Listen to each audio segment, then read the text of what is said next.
Everybody should do in their lifetime sometime two things. One is to consider death, to observe skulls and skeletons, and to wonder what it will be like to go to sleep and never wake up. Never. That is a very gloomy thing for contemplation, but it's like manure.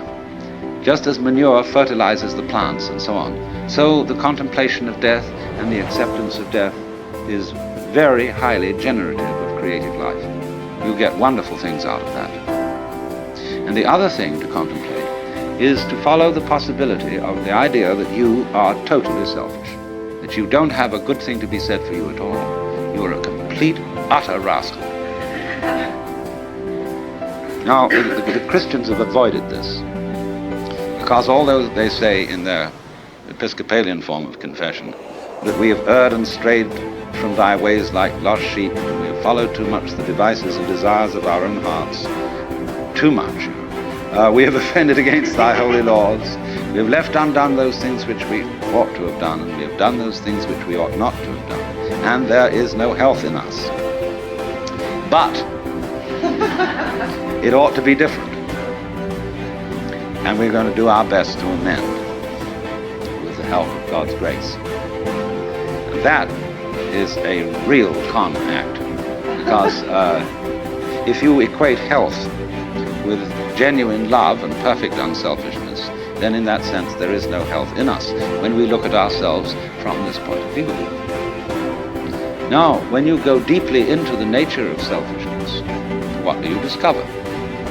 You say, I love myself, I seek my own advantage. Now, what is the self that I love? What do I want? And that becomes an increasingly ever deepening puzzle. Now, I've often referred to this when you say to somebody else, I love you. It's always rather disconcerting to the person to whom you say that if you imply that you love them with a pure, disinterested, and holy love. They automatically suspect it as being a little bit phony. But if you say, I love you so much I could eat you, that's an expression, it's a way of saying to a person, you attract me so much that I can't help it. I'm absolutely bowled over by you. I'm gone. And people like that. Then they feel they're really being loved, that it's absolutely genuine. But now, I love you so much I could eat you. Now what the devil do I want? I certainly don't want to eat the girl in the sense of literally devouring her, because then she'd disappear.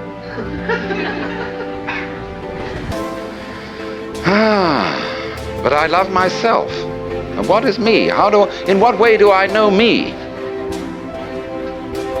When it suddenly occurs to me that I know me only in terms of you. See, when I think of anything that I know and that I like, then it's always something that can be viewed as other than me. I can never get to look at me, real me. It's always behind. It's always hidden. And I really don't know it well enough to know whether I love it or not. Maybe I don't. Maybe it's an appalling mess. But certainly the things I do love and that I want from a selfish point of view, when I really think about them, they're all something else that's in a way outside me. Now, we saw that there is a reciprocity, a total mutual interdependence between what we call the self and what we call the other. That's the warp and the woof. And so, if you are perfectly honest about loving yourself, and you don't pull any punches, you don't pretend that you are anything other than exactly what you are, you suddenly come to discover that the self you love, if you really go into it, is the universe. You don't like all of it. You're selective about it, as we saw in the beginning. Perception is selection. But on the whole, you love yourself in terms of what is other. because it's only in terms of what is other that you have a self at all. So then, I feel that one of the very great things that C.G. Jung contributed to mankind's understanding was the concept of the shadow. That everybody has a shadow, and that the main task of the psychotherapist is to do what he called to integrate the evil, to, as it were, put the devil in us in its proper function.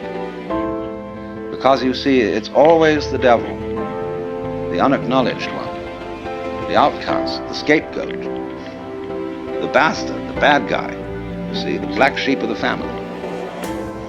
It's always from that point, which we could call the fly in the ointment, you see, that generation comes. In other words, in the same way as in the drama, to have the play, it's necessary to introduce a villain. It's necessary to introduce a certain element of trouble. So in the whole scheme of life, there has to be the shadow, because without the shadow there can't be the substance. So this is why there is a very strange association between crime and all naughty things and holiness. You see, holiness is way beyond being good. Good people aren't necessarily holy people. A holy person is one who is whole, who has, as it were, reconciled his opposites. And so there's always something slightly scary about holy people. And other people react to them in very strange ways. They can't make up their minds whether they're saints or devils. And so holy people have throughout history always created a great deal of trouble, along with their creative results. Take Jesus, for example. The trouble that Jesus created is absolutely incalculable. Think of the Crusades, the Inquisition, heaven only knows what's gone on in the name of Jesus. Very remarkable. Freud's a big troublemaker, as well as a great healer, you see. It all goes together. So the holy person is scary, because he is like the earthquakes, or better still, he's like the ocean. See, the ocean, on a lovely sunny day, you can say, oh, isn't it gorgeous? You go into it and relax and float around. But boy, when the storm comes, does that thing get mad. Terrifying. So there is in us the ocean, you see. And Jung felt that the whole point was to bring the two together, and by a kind of fantastic honesty, to penetrate one's own motivations to the depths.